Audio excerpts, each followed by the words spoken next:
So hi everybody, and welcome to the second meeting of the Climate Fiction Book Club. And today we're talking about A Spy in the Struggle by Aya de Leon. And really excited to talk about this book. I got some questions here. We would also love questions from the audience. Hi, Evan.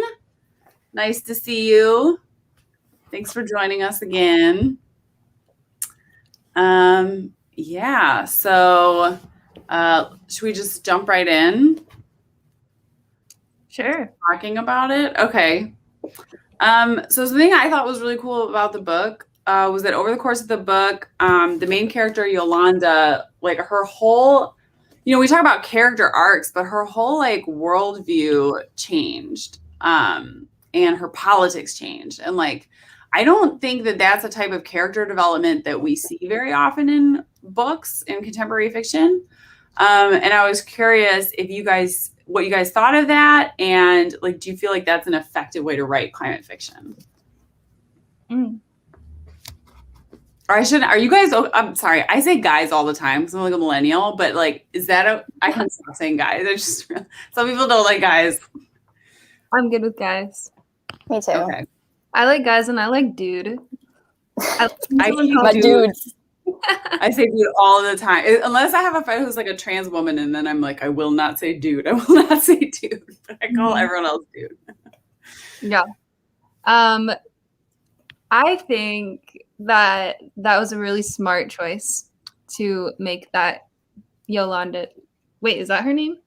Yolanda Vance. Yeah. Okay. Anyway, I think that was a really smart choice because it kind of like connected everybody to. Anyway, I think that was oh my gosh, I hear it might echo. Sorry, it was my fault. I had the YouTube video and I just fixed it. Okay.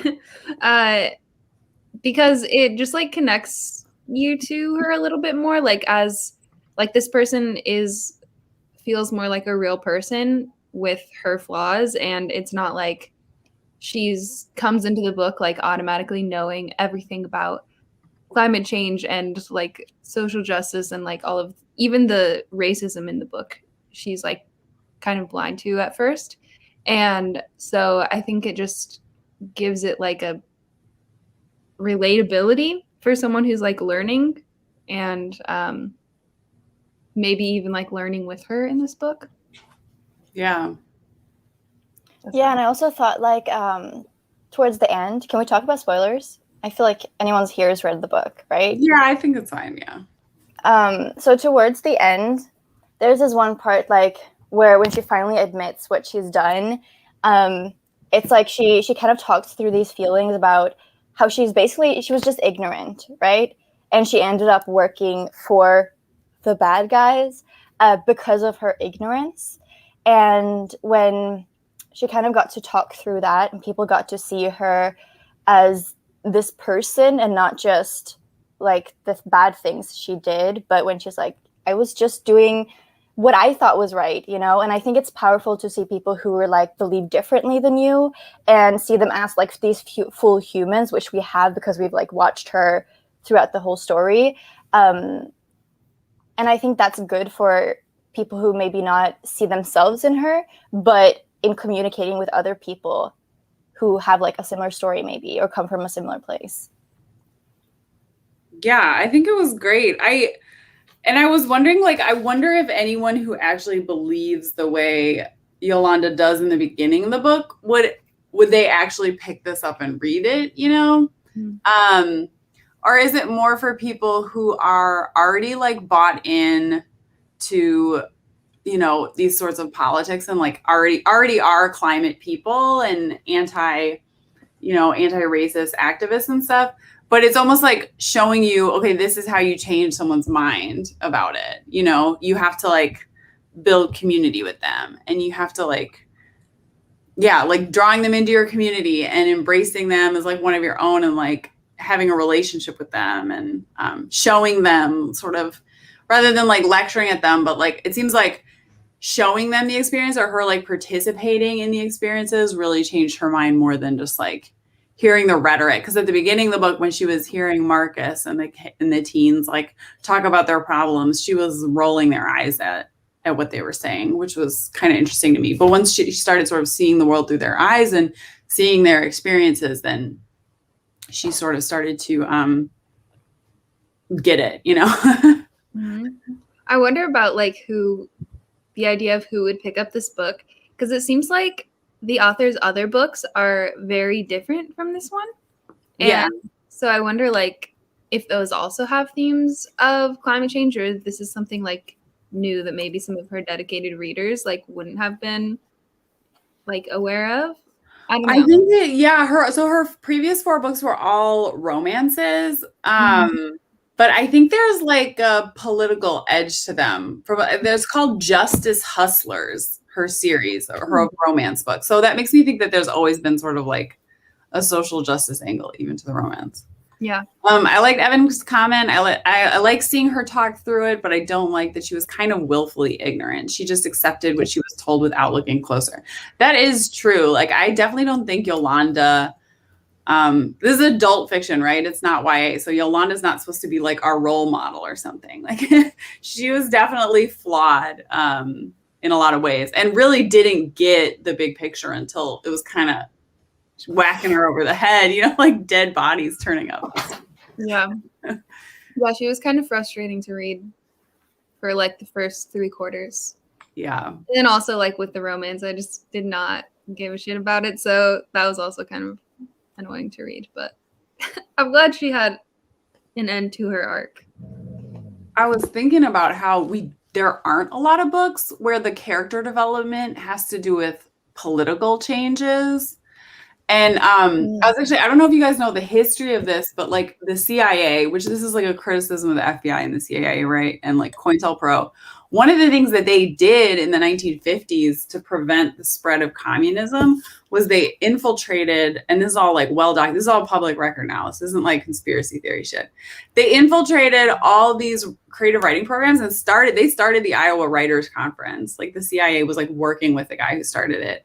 And they infiltrated the Paris Review of Books and like all these different major literary outlets to suppress any kind of political writing. And they push this aesthetic that like political writing is lowbrow and is like didactic and bad.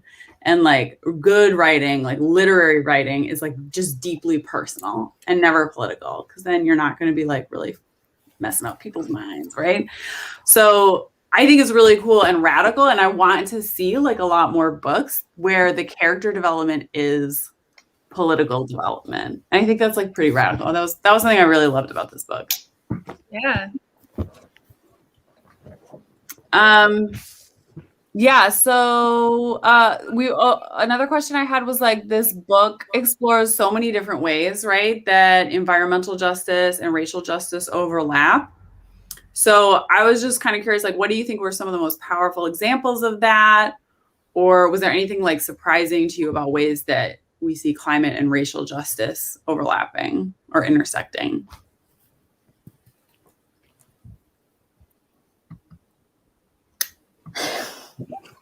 I finished the book today, and I like have not, or like literally 2 hours. I feel like I haven't had a lot of time to gather my thoughts.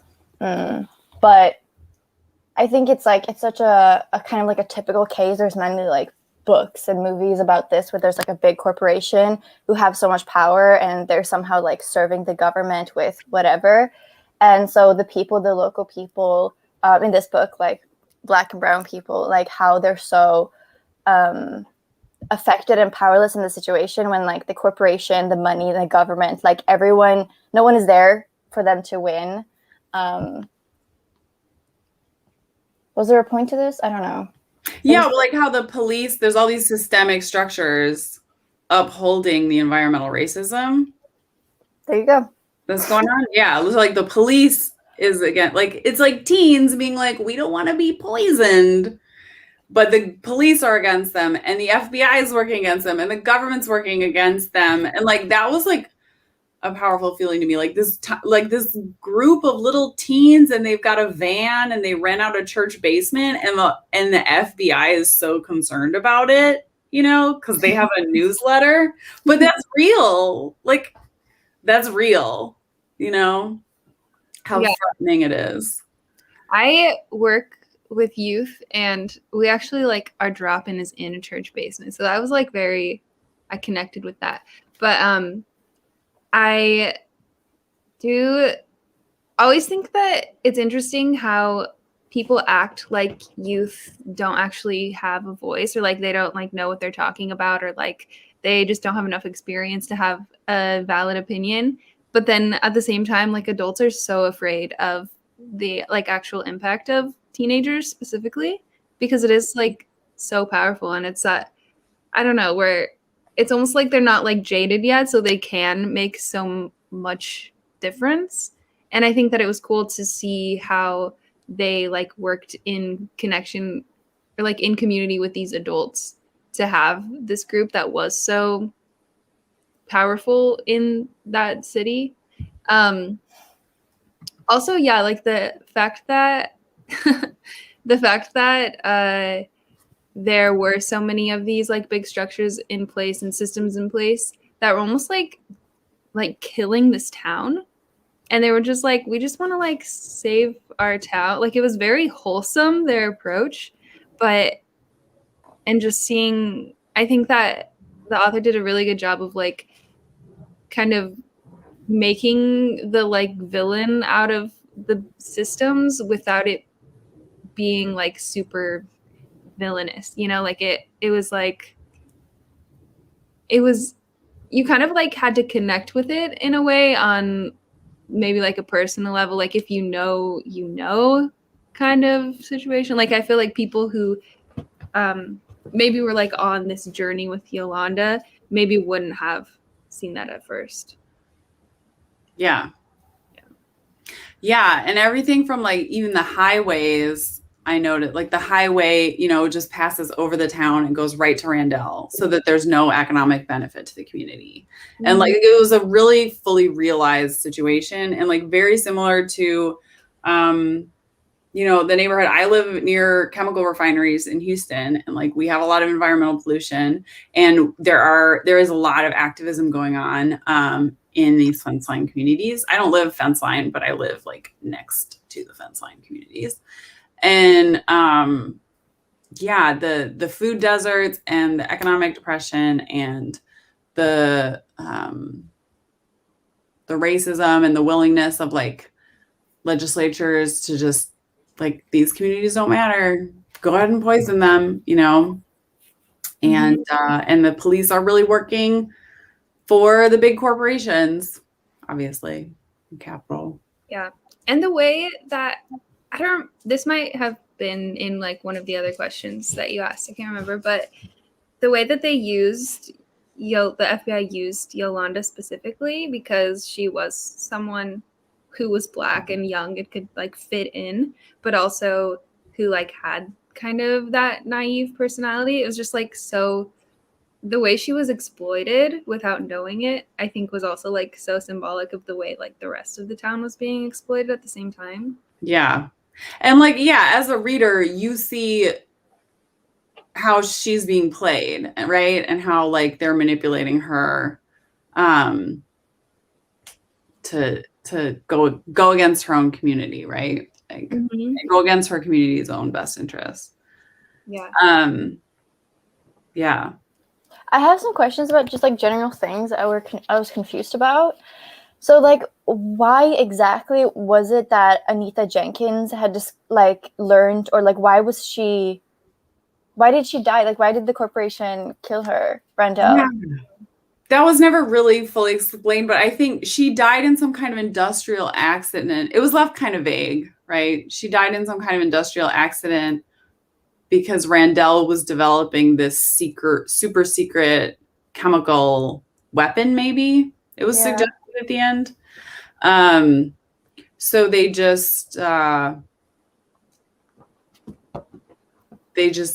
to make it look like a drug overdose, and then threw her body in an alley so they wouldn't have to like deal with the fallout of like someone dying at their job, which I can totally see happening. I don't know if that was inspired by a specific incident. Oh, but here's one that that I did look up and that was real was like, you know how Project Greener was like the white corporate organization that was funding Red, Black, and Green, which was like the youth Black radical organizing thing. That and they were just doing it because they got in trouble for being exposed for being heavily invested in fossil fuels. I found out that that was true. That was like exposed in 2018, that the World Wildlife Fund and like a bunch of other like environmental and climate focused like giant nonprofits all had like heavy investments in fossil fuels. And they've said since like, oh, we're not going to do that anymore. You know, we're divesting. We'll be divested in a few years, you know, divested, I guess. But I think that they did all these PR things. So that was like very realistic to me. That was something I learned from the book. Like I didn't know about that. Dang. That's pretty fucked up. Yeah. Yeah, that's so scary, because then you have like all these people who are already a small percentage of the world that really care and do donate. And like when these big corporations, like I feel like they just give everyone a bad rep, you know? And I'm just like, it's so gross. That makes me think of the Bill Gates book about how he's just like making himself seem like this climate activist, but is, you know, a billionaire, trillionaire. I don't even know. It's pretty. And also was investing in fossil fuels, I think, too. Maybe he stopped. Anyway. I don't know if he is currently, but he's doing all kinds of scary stuff, like buying up. He's the largest shareholder of agricultural land in the world. Like he personally owns more food growing land than he's trying to buy up the world's food. Like that's not evil shit to do, you know? And he's heavily into GMOs and like monoculture farming rather than like permaculture, food forest, sustainable type stuff, which is much more restorative to the environment. So yeah, not good. Not a big truster in Bill Gates. Also, I'm super skeptical of billionaires whose whole thing is like, we got to do population control in the global South. And it's like, you're one of the richest white guys in the world, and your like personal carbon output is like many thousands of times what these people's are. And you're saying like the problem is them having babies. Like that's, oh my God, eugenics. Yeah, definitely. Yeah. Evan has a comment. There's a similar issue with carbon offset companies. Some of them are smoke and mirrors. Yeah, for sure. I am very skeptical of carbon offset companies. I feel like it's just like to make you feel good. You know, it's like, oh, we don't have to change anything. Just like give this company money and get rid of your guilt, you know, but you won't have to change any of your behaviors. Like that's not real. Right. Yeah. And I think like this book says, and kind of going off your comment, is like when we turn environmental justice into capitalism, and like that's just like continuing the issue, but it's just like masked, like you just have to buy a metal straw and it's fine, you know? Yeah, greenwashed, right? Yeah. But do you really think at this point that we can first, or at the same time, like change the whole capitalist system before? Because we could also use it to our advantage in a way, like at this point, you know? Like if there are carbon offset companies, it's I'm not sure I understand. It's companies that invest in like taking the carbon out of the air or? No, it's like you pay them to say that you're offsetting your carbon. So if you're like a big polluting company, they will like buy acres. One thing to do is like buying up acres of rainforest, right? So like, I'm going to continue polluting all this shit, but I'm going to buy these acres of rainforest. But like, what does that even mean? Like, no one's like watching those acres. Like they're probably still getting burned because the Amazon's getting hella burned. You know what I mean? But it's just like, gives you a certificate. And I don't know how, maybe some are better than others, but I don't know like how, some of them are bullshit, right? It's like, how can you, it's like, okay, I took 80 plane flights this year, but you can pay companies, like I'm going to donate the cost of my plane ticket or whatever to these carbon offset companies. and then supposedly they're doing things or like planting trees or something, they're doing something that's like good for carbon, but is not very rigorous about like, does the math actually work out? And are they actually doing the things they're saying they're doing? I think there's a lot of like hand waving and stuff.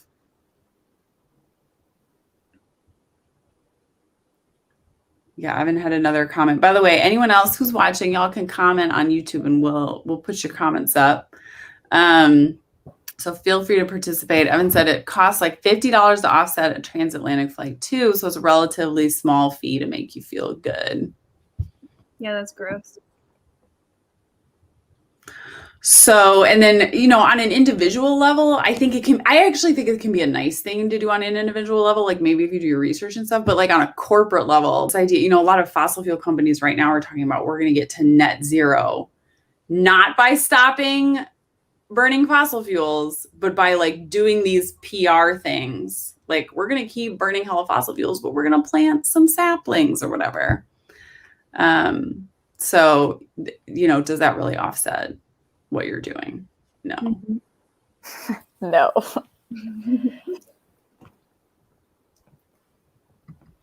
Welcome, Fit to be read, or Fit to be read. Nice to have you here. My mom read the book too, and she said she would pop in. Oh, cool. But she's maybe not commenting. But I already discussed a lot of stuff with her, which was really fun. But I was so angry about so many things. Like in the beginning, I was like screaming at my mom, like, Yolanda's such an unlikable character, and she does this, and then she gets mad that people are mad about racism, and I'm just like, yeah. I wondered if that would like turn people off to the book. I mean, I think they did a good job, like on the cover, right? I feel like they made it pretty clear because the subtitle is like, she spied on her people, but exposed herself. Like, I feel like if you read that and you read the back of the book, you'd get the idea like, okay, her mind's going to change. But I'm worried that this book, that's why I asked that first question. I'm worried it might like put people off to be like, oh my gosh, she's really frustrating. She's got a lot of things twisted. Hi, Rosens. Nice to see you. That's my mom. That's your mom? Hi, Will's mom. Thanks for coming. Okay. So one of the themes of this book was that like climate justice and police abolition must work hand in hand, I think, right? Like the police were very much depicted as like climate change is not, or climate activists are going to be like thwarted at every turn by the police. And we certainly see that happening with like climate rebellion movement in the UK and like the Sunrise movement in the US. Like a lot of times if you're a climate activist, like those big actions end in arrests, right? So what do you guys think? Do you think it's true that like climate justice and police abolition kind of have the same goals, or what do you guys think about that? I think, at least from my perspective in the US, like I think that they do work hand in hand in the fact that they're both so like drastically impacting specific communities way more than others.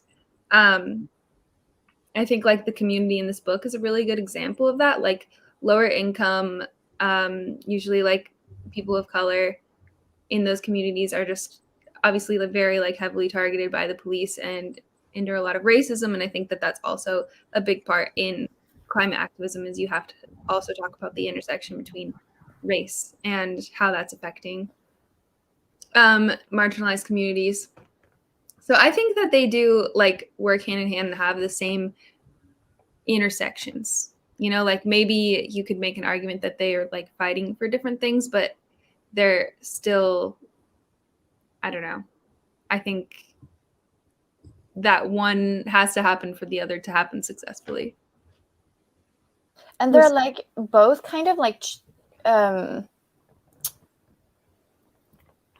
they, I don't know, I feel like they don't really like follow the rules. Like I don't know how it is in the US, but you have like the Constitution. Mm-hmm. And a lot of like the police and people who do stuff against like work. Oh my God, I always say against climate change, the continue climate change or like in bad ways. They break a lot of like the basic laws that you're not supposed to break, you know? And sometimes life, liberty, and the pursuit of happiness, kind of hard to do when you're being poisoned or you're a climate refugee. Right. And that people are equal and like all these things. Mm-hmm. So it definitely like it's connected, but yeah. Yeah. Yeah. I worry that if we focus on climate, like, this is a really big problem with white climate activists, and the climate movement has been kind of dominated by white voices for so long, which was why I was like so excited to read this book, and why we all chose to read Black and Indigenous authors for our first 3 books, is because I think if you just focus on climate change and you somehow can like cut out or unsee the racial justice aspects of like the way society is set up is perpetuating climate injustice and racial injustice at the same time. And if you keep the police state intact, but you say that we had a government that was like, yes, we're all in, we're fighting the war on climate, but we're still this like militaristic police state, you end up with eco-fascism. And that's bad and scary to me. And I think it ultimately won't work too. Like, because the people who really know how to live in harmony with the earth without like devastating it are not any of the like white rich people who are these billionaires and like in power and are trying to like architect society, and they have like none of that humility. And like indigenous people lived on this continent for tens of thousands of years without fucking it up. And then white Europeans came along and messed it up in like a few hundred years. So, yeah, I think the best you can hope for if we continue on with like disaster capitalism and a police state is eco-fascism, which will mean like a whole lot of human rights violations in the name of addressing climate change. And it won't ultimately work, I don't think. Which will also probably go back to like the population control in the global south. Yeah. We have a question from Fit to Be Read. It's like another, maybe a book recommendation. So like curious about connecting a sci-fi book with the topic of like livestock and climate change, like maybe like the impact of food and agriculture and like the carbon, or maybe you mean like the carbon imprint of, or the carbon footprint of, of like meat and animal agriculture, maybe. I'm trying to think of a sci-fi book that really delves into that, but I don't think I've read one yet. There's probably one out there about food and climate change. I was going to add something to the discussion we had before about like the racial thing. In like, I've just like recently gotten really invested in Extinction Rebellion. Which is like not an organization, but a movement. Mm-hmm. And there are like 3 demands. And we're like been discussing to add a 4th demand, which basically says that we also demand climate justice. Oh my God, I got something in my eye. As well. And there's been a lot of people who are against that because it means that everyone who's involved automatically takes a political stance. And if you like as an organization say yes to a political stance, that all of a sudden there's a lot of people who don't agree with you and don't want to work towards like the same goal because suddenly it's political. And I'm not saying like climate change isn't political, but I think that also in a way it is beneficial to keep it like a movement that is for everyone. And I like, obviously it sucks that if people are like, oh, but we don't want to focus on, you know, marginalized communities and that kind of thing. And that they do go hand in hand, obviously, but I think it is also helpful. Did you mean a statement about racial justice? Sorry, you said climate justice. But was it the 4th statement is about racial justice? No, like a climate justice for specifically marginalized communities. Oh, okay, cool. So because then it becomes like a more social justice thing, mm-hmm. and not everyone wants that in the climate change movement,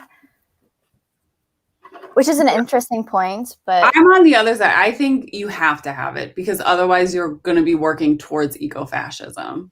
Like if you're not centering racial justice in any kind of organizing or activism space, you're going to perpetuate it. Like, I'm thinking about the Occupy Wall Street movement, which also tried. So I was like really involved with Occupy Wall Street, not like super involved, but I was involved with Occupy Wall Street, which was like in the early, when was it, like 2011, I think. This big protest. Oh yeah, cool. So yeah, and I was like involved with Occupy Houston. I went to New York to like see it. I was like so idealistic and like charged, because I was like 22 at the time. And like it also had this struggle of like, because it was like against the 90, it was like trying to be this super like workers movement where the 99% were just against income inequalities. There were a lot of people, specifically like white people, being like, we have to make this open to everybody. So it's just going to be about income inequality. We can't make it about racism. We can't focus on racism. And there were a lot of voices within Occupy movement, obviously, who disagreed with that. The whole thing was like like it was run like in an anarchist way, like horizontally, supposedly, obviously, like. But I just read this great history of it, the occupiers, and it talked about, it was really this like inability to because the structure of Occupy didn't specifically say we're going to like prioritize marginalized voices and like uplift marginalized voices and like center their needs in this struggle and recognize like the racism implicit in economic equality. The movement ended up perpetuating those same inequalities. And like all of the Occupy movements were plagued by like white people rising to the top to be the leaders because they had the most like wealth and time to be there running the meeting. So even though it was supposed to be this like totally horizontal anarchist system, they perpetuated all the same sort of evils of capitalism on like a microcosmic level within these like little free societies that they were trying to create. And I think that will happen in the climate movement. And I think that, again, like the life ways that we need to exist without devastating the environment are so different from the way we live now.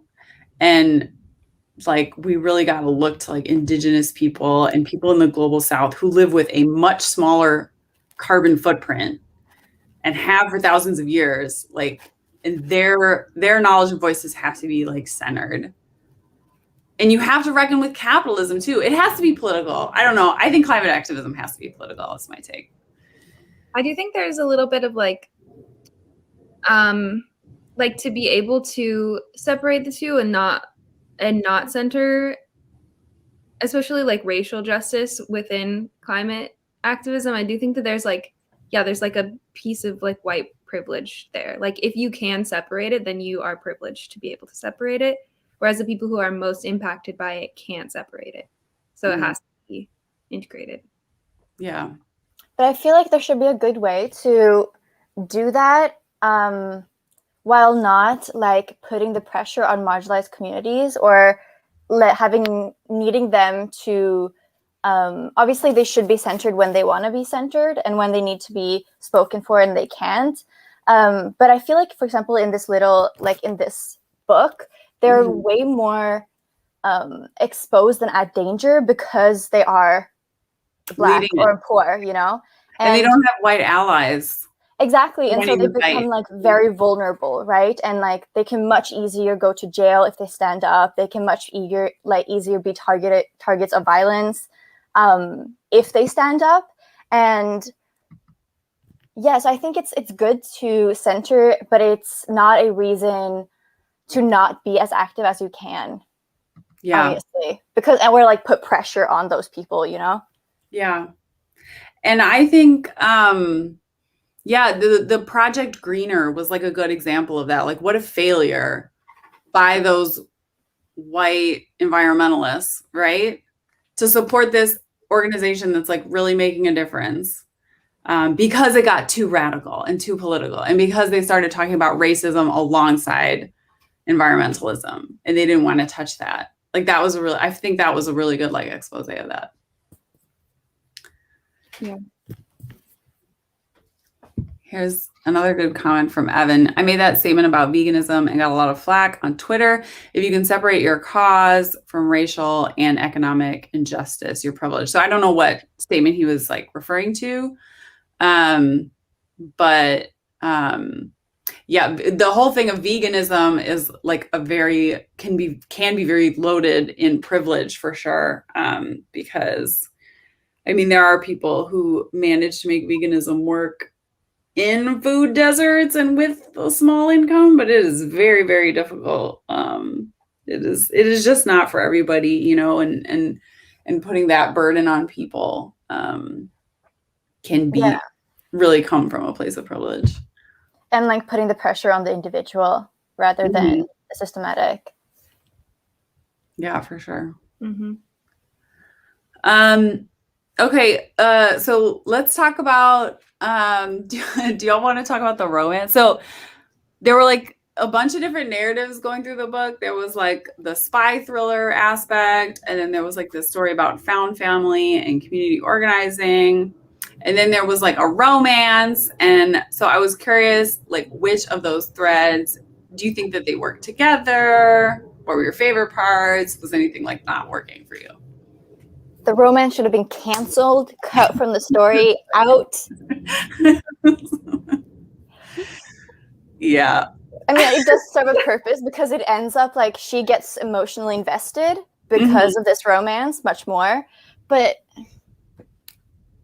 it didn't work. It didn't work for me. Sage, did you? No, the romance.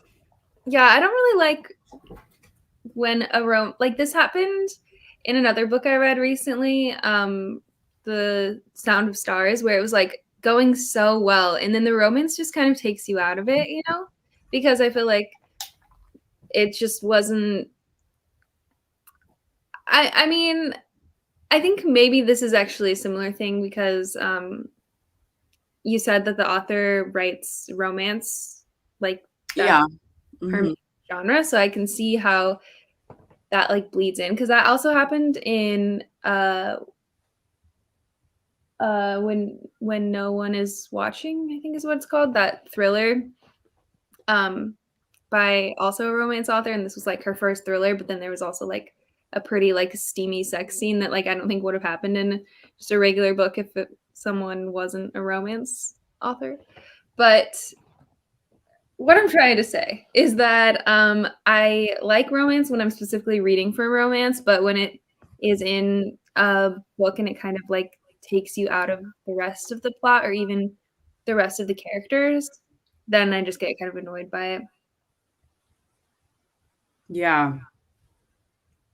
Agreed. It came in 2/3 right. Like there was like a bit of this flirtation with Jimmy, which I didn't.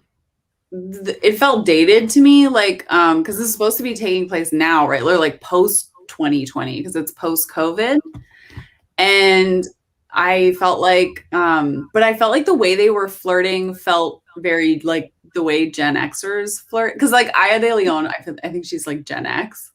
And it felt very old school, like the way he was being so like macho and aggressive. And I feel like people, like young people now I don't know, they just flirt differently. It felt very aggressive, his flirting, I thought. Like if someone starts sprinting with me while I was out jogging, like I would get so scared. I would like be calling someone on the phone, like this dude's following me. And then he's like, because I was like a high school teacher too. So I've like worked with teens too. If a dude was like, he's like flirting with her very openly while she's like in this organizing space in front of teenagers. And if like a male teacher had done that to me in front of children, that would be just like horrifying. I would be really upset, and it would be like a conversation. There was also that part where he was like, I just want to make sure you're not a student, right? Like, oh, don't. If you even had a thought about that, you know? Yeah. That made me feel icky. Yeah. Didn't love that. I wasn't like super bought on it. Also, Jimmy's character felt really flat to me. Like he just kind of showed up and was into it, but I don't know. He didn't have much of a personality besides like runner and hot. Yeah. And then all of a sudden, 2/3 of it, but I was like loving everything else about the book. And then all of a sudden, 2/3 of the way through, there's like so much sex. and I was like super bored by it because I was just like, wait, but what happened with Anitra Jenkins? Where is the body? Like, I don't care what you're doing with so I like skimmed past all the sex. Yeah. Because like you said, like I was just like, this is not what I'm here for right now. And I'm not sure if I like when the romance is a plot device. Like the only way she could have possibly been invested by this cause if she was like romantically involved with someone. And like she could have gotten that from like the love she got from the students to be passionate for what they cared about. Like that, I feel like the book could have worked on developing those feelings much more all along. And then that not the romance was like the deciding factor. It kind of made you take her less serious. It like made me take her less seriously. And like, yeah, I wish it had come from the teens too. I think that would have been really powerful if she'd gotten just kind of closer to them as like a mentor. Yeah, we have some comments kind of agreeing. Similar things. I don't think she would have changed her mind if she hadn't gotten romantic. I was trying to think about how the romance could have worked. I was thinking it might have been more interesting and more powerful. I kind of just wanted it cut out as well, and I think the book would have been stronger. But I was thinking maybe the romance would have worked better if like the lead organizer, like if Marcus had been the romantic lead, obviously like not as he was written, but Jimmy wasn't all that radical. Like it just in terms of what he like said to her and stuff, he didn't challenge her as much. But if it had been like Marcus had been this hot organizer or whatever, and super radical, and it was like an enemies to lovers trope, that might have worked, I think, a little better. But Jimmy felt sort of stuck on to the group. Yeah, Jimmy felt kind of like a last minute thought. Yeah. Like I thought Jimmy was like I was like speculating like he must be working with the FBI, like maybe he's there to spy on her while she's working, or maybe she's like Randall Corp infiltrating this gang. Like I was thinking he was like some sketchy person the whole time. I was wondering if he was like the rogue agent who turned out to be the guy, super spoiler, who shoots her at the end. But then it was said that that guy was like an old guy. What did y'all think of the ending? We're gonna talk about the ending now because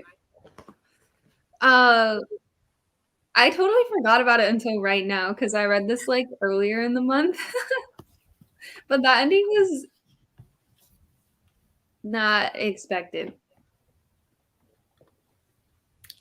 I liked it a lot. I was like on the edge of my seat. I was like, my baby was like, make me a peanut butter jelly sandwich. And I was like, no, I have to finish my book. Go eat cereal. Like, I was really hooked. It ramped up like super fast at the end. So yeah, I think maybe that just like made the pacing kind of weird for me because it was like pretty steadily paced, and then all of a sudden the end was like, okay, we're really getting into like a lot of things right now. And it was almost like hard for me to follow because it was moving so fast. Like just like with her almost getting shot, and then her like also like having this like rekindling with Jimmy after she told him that she was a FBI agent, and then also like there's someone after and it like might be the FBI, and then there's also like the letters happening, and so it just felt like a lot, and I couldn't really, I don't know, the ending was kind of confusing to me, honestly. And then yeah, sorry, go. Oh no, just the like in the hospital room scene was, I don't know. I was like, how did they know that was gonna happen? Like it was. Oh yeah, that bit with the like surprise gotcha moment. I think that was just like a gotcha, like a fake out. But I didn't mind it because it is a spy thriller. Like it got to that pace. Something I was going to say that I think was really something else I think Aya de Leon did really great that you don't see a lot is like how much of this book, like organizing is boring. And like writing a story about organizing, and the fact that the scenes of just like teens meeting to talk about organizing was more compelling than the romance is like pretty amazing. Yeah, right. Like she made it really interesting. but did show like this is a process. You have to show up every day. You have to get to know people. You have to like mentor the teens. You know, this is how you build community. It's hard work, and she made it really interesting. And those were the parts of the book that I was like kind of most interested in. And I just thought that was really great. I was actually jealous of the community because like I've been trying to organize all year, and like over Zoom, it's just so there's no social dimension to it, you know? Mm-hmm. And I've never found like an organizing group that has like that really great community feeling that I think makes long-term activism really sustainable that she had in this book, actually. And there were some really funny parts. Like I was laughing out loud at many points.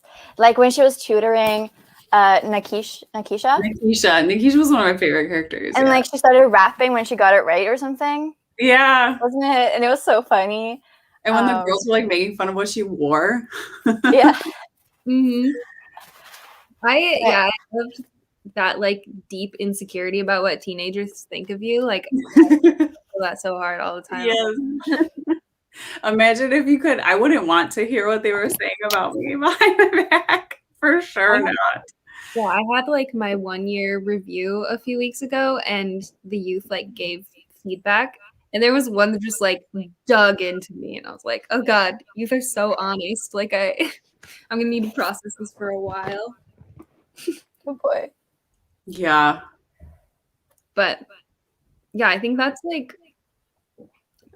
was the most successful part of this book personally, was having the youth voices involved, because I do think that that's like such an essential part to climate activism. Like the people who are closer to like their birthdays are closer to today are the people who are going to continue to be like live in a world of climate destruction, and like that's super important. Like I don't think that like 75-year-olds should be leading the conversations in climate activism. Mm-mm. For sure. We have a great question from Will's mom. What do you think of Yolanda's upbringing and her mom? Well, we had a good laugh because my mom is super spiritual. I think so. And there's this whole conversation where Yolanda's on the phone with her mom at some point, and her mom's like, yeah, I'm going to India to adopt these 2 kids for a while. Like, I'll be back. Yeah, that's right. And we were laughing so much. And just how she was like, yeah, Mom, I don't have any money. She's like, the universe will provide. God will provide. She's like, I need money now. She's like, you can come home, but I'll be gone for 2 months after that. And it was really funny. But yeah, she had a quite serious upbringing when the funny parts weren't there. Yeah. Yeah, her mom, it made, I think it was a really good like fit for her character, and like explaining why her character was the way she was. Cause like her mom was so anti-establishment, and her mom was a bad mom, like very chaotic childhood, and no stability and stuff. And so she just rebelled super hard in the opposite direction and became like, I'm going to do things by the rules, and I'm going to respect authority and, you know, fit in. Mm-hmm. Yeah, I loved her mom. I do think that like definitely shaped her kind of like stubbornness about activism, and like her like how judgmental she was going into the organization at first. Yeah, my dad's I mean, he would like consider himself a hippie, I think. And so I sometimes find myself just being so judgmental of people who are like that, like very stereotypically like hippy dippy, even though like I probably am pretty similar to my dad. So I think like then I like see that in myself, and then I'm like also pretty judgmental of myself. But then I'm like, why am I judging this? It's not, you know? I really liked the mom was like surprisingly complex though, for a character who is not actually in the story, like present tense. Like the scene where after the funeral, the dad's funeral, when the mom, you know, finds out that he was cheating, or it was like publicly on display that he had been cheating on her. And then she's like throwing stuff in a suitcase, like, you know, I went to Howard, I'm better than this shit. Like she had just like gone to this small town and felt like she had to conform to his thing. And like she was kind of trying to be a feminist in her own way. And like, I don't know, you got to see the mom's point of view, even though she was kind of like the villain of Yolanda's life. She felt like a really well realized character and kind of sympathetic. So I agree with Evan. Actually, I love the mom as a character. Like, I don't think she was a good mom. I think that you know, she was very interesting and complex and made sense in the story. That like this is the kind of person who would be someone like Yolanda's mom, and it worked together, and it was like a lot of rich character development. Mm-hmm. Wait, did her mom die? Is she still alive? Where is she? I think she's still alive. Okay. She just didn't talk to her anymore. I think there was like, because wasn't there like a point where she was like thinking about calling her, or maybe she even did call her, but she was like, I can't, because last time I called her was that India. I'm going to India to adopt 2 kids moment. Her mom had more. True. Her mom had facts. Her mom had way more character development than Jimmy. Yeah, for What sure. were you gonna say, Sage, before?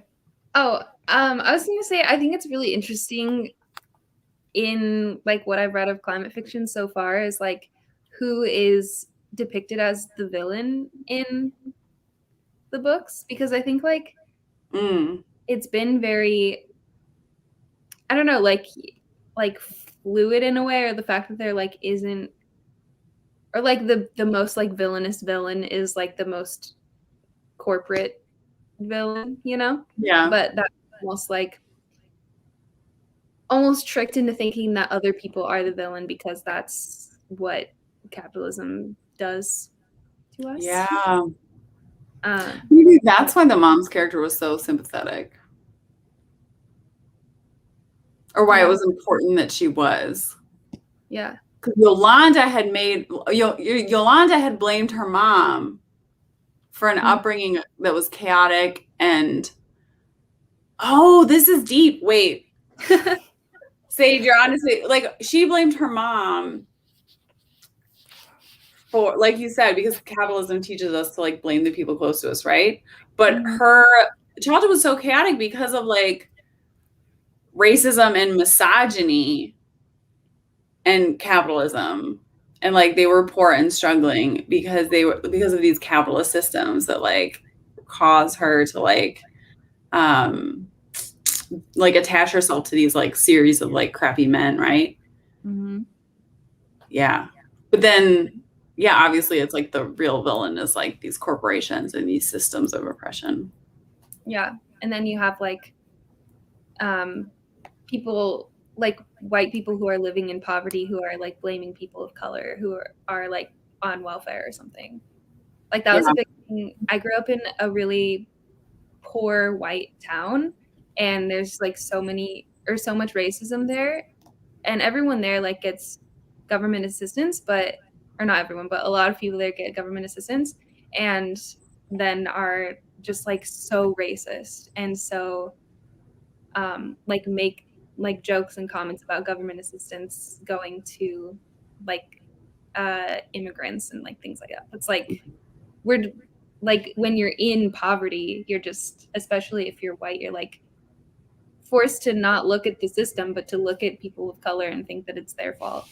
So it's just like continuously perpetuated, and it's super evil. Yeah.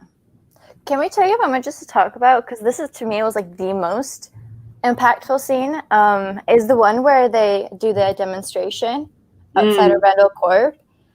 And I mean, I've seen videos of stuff that happens in like, especially the US, but I was reading it, I felt like shocked about like a lot of stuff that was happening, like how they didn't give them any time to disperse, even when Yolanda was like okay, give me 10 minutes. Like, she was even on board with them. They're like, no, they need to be gone now. And there's like 400 people that need to evacuate, you know?